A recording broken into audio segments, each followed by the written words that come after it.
Hello learners, hassle free English पर आपका स्वागत है। आशा करती हूँ आप स्वस्थ होंगे और मस्त होंगे। सुनकर अंग्रेजी सीखने के क्रम में आज हम सीखेंगे भविष्य में जारी रहने वाली क्रियाओं को, यानी किसी कार्य या घटना का भविष्य में जारी होना पाया जाता है। इस प्रकार के वाक्यों के अंत में रहा होगा, रही होगी, रहे होंगे, रहा होगा आदि शब्द आते हैं। उदाहरण, वह पढ़ रहा होगा, प्रिया खेल रही होगी इत्यादि। टेंस के अनुसार ऐसी क्रियाओं को फ्यूचर कंटिन्यूअस टेंस कहा जाता है। आइए सुनते हैं अंग्रेजी में इसी प्रकार के वाक्यों को बोलना। वह पुस्तक पढ़ रहा होगा।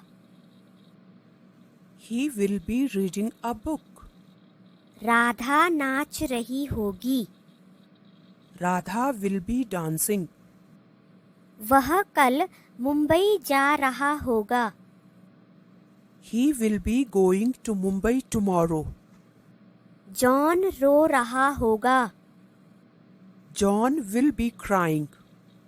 मैं अंग्रेजी सीख रहा हूँगा। I shall be learning English. हम अंग्रेजी सीख रहे होंगे। We shall be learning English. Way match खेल रहे होंगे। They will be playing the match. मैं अपना पाठ याद कर रहा हूँगा। I shall be learning my lesson. हम अपना पाठ याद कर रहे होंगे। We shall be learning our lesson. वे चोर का पीछा कर रहे होंगे। They will be chasing the thief. हम चोर का पीछा कर रहे होंगे।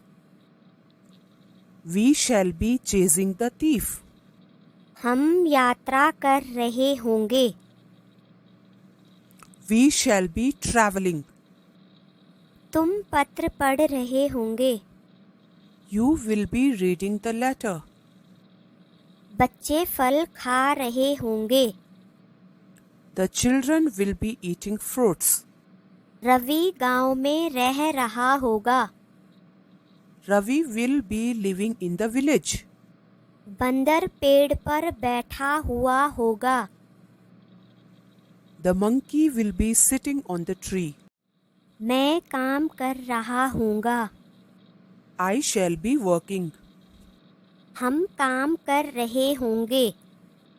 We shall be working. सुधा सो रही होगी। Sudha will be sleeping. मैं सो रहा हूँगा। I shall be sleeping. हम सो रहे होंगे। We shall be sleeping. प्रिया उसकी मदद कर रही होगी। Priya will be helping him. Raman अपने बच्चों को पढ़ा रहा होगा। Raman will be teaching his children.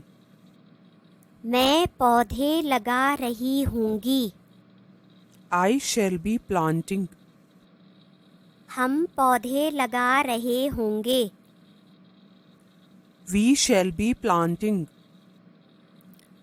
अध्यापिका उसे पढ़ा रही होगी। The teacher will be teaching him.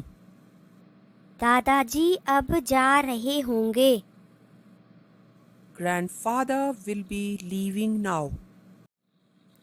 तो लर्नर्स, ये थी भविष्य में जारी रहने वाली कुछ क्रियाएं, यानी फ्यूचर कंटिन्यूअस टेंस। इन वाक्यों को सुने और अभ्यास के लिए इसी प्रकार के अन्य वाक्यों को बोलें। निरंतर अभ्यास से आप देखेंगे बिना किसी ग्रामर रूल के आप अंग्रेजी बोलना सीख रहे हैं। अगर वीडियो आपको पसंद आया हो तो चैनल को सब्सक्राइब और वीडियो को लाइक शेयर करना ना भूलें। Thank you.